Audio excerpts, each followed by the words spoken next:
everyone for a Soybean Shop Talk series. My name is Janna Fritz. I'm the CEO for the Michigan Soybean Committee.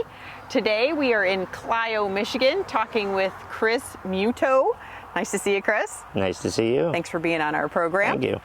We were talking about tillage equipment and soybean systems and wanted to come interview Chris because we're running a Degelman system here at Hunt Farms. Yep. So first, Chris, talk to us about the history. What were you running in your soybean system before the Degelman? Well, we started out running cultivators years and years ago. And we've had everything from Willrich cultivators years ago to, I'm going to say, Conskildy S-tine type. Okay. We went, then we had John Deere 2210 field cultivators, and they did a beautiful job. Held up nice. Yep. No problems. Then we had a vertical tillage tool that would come in. It was a Case 330. Okay. And it would come in and work corn stalks. Okay. Standing corn stalks, they weren't worked the following fall. Yep. And we had a hard time keeping blades on it. Okay. And then after we got rid of that, we got a John Deere tool, and I can't remember the model number of that, but No worries. it was a nice tool. It was just not built very well. Yep. Then we bought our first one of these, traded that in, bought our first one of these, and it was just simplified. Okay. We could go out and wet conditions, dry conditions, weedy conditions, one tool did it all. Okay. And really made our life a lot easier. Good. So, Good to hear. yeah. All right. So give me a couple more specifics about this tool.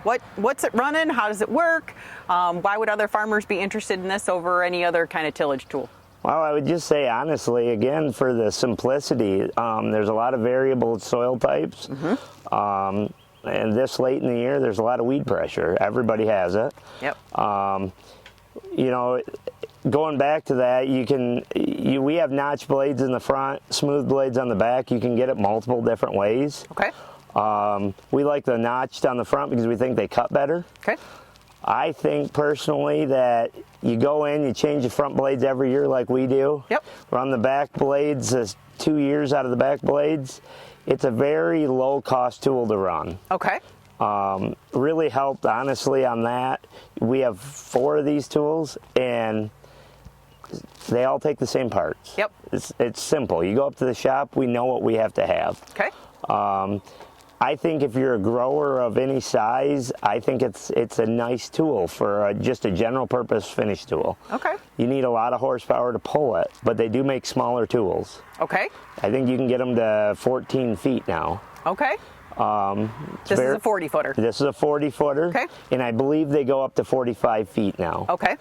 You know, we're pulling this with 620 horse. Mm-hmm. You get into the wet conditions or very hard conditions, Yep. you need that. Yep.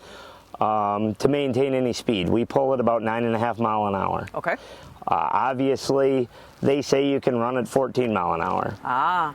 You can't sit in the seat at 14 mile an hour. enough. I don't know who worked the ground at 14 mile an hour. We can't do it, but no, it works. It does a great job. We don't hear any complaints out of the planter guys. Good. We have good seed to soil contact, everything. Basically, the weeds are knocked out as long as you can get across it and not slide a roller. When it's really wet, the rollers want to tend to slide. Okay. If you don't, stop a roller, Yep. that ground will dry out and you can plant it. Okay. So, Great. Very nice tool. I'm not saying it's the best. I'm just saying we've had great luck with them. Good. So Good. All right. So how about parts and wear and tear, right? So you're saying you're using the back wheels for 2 years. Yep. What's the things that you have to replace most routinely? So these disc bearings here, the bearings that run the disc blade, it's a whole hub assembly and everything in there. We might have, you might have 10 to 12 of them a year on the whole tool. Okay. That we change at the end of the year. It's very uncommon to have one go bad out in the field. Okay. But when we change blades, we always spin every one. You can tell the gravelly ones, the ones that aren't so good. Yep. We go ahead and change them while it's in the shop. Okay. We don't have any troubles with those.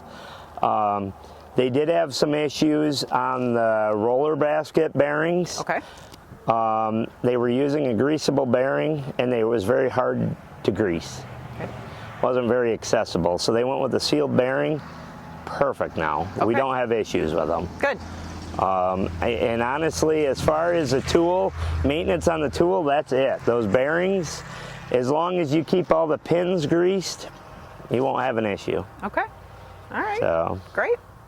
Any other, extra special fitting in terms of fitting the ground that you wanted to comment on specific for soybean ground? You guys work a lot of different soil types. We anything do. In sand, anything in, extra fodder, heavy corn stalks? How's it go through different types of soil types? honestly, corn stalks, it does a great job. Okay.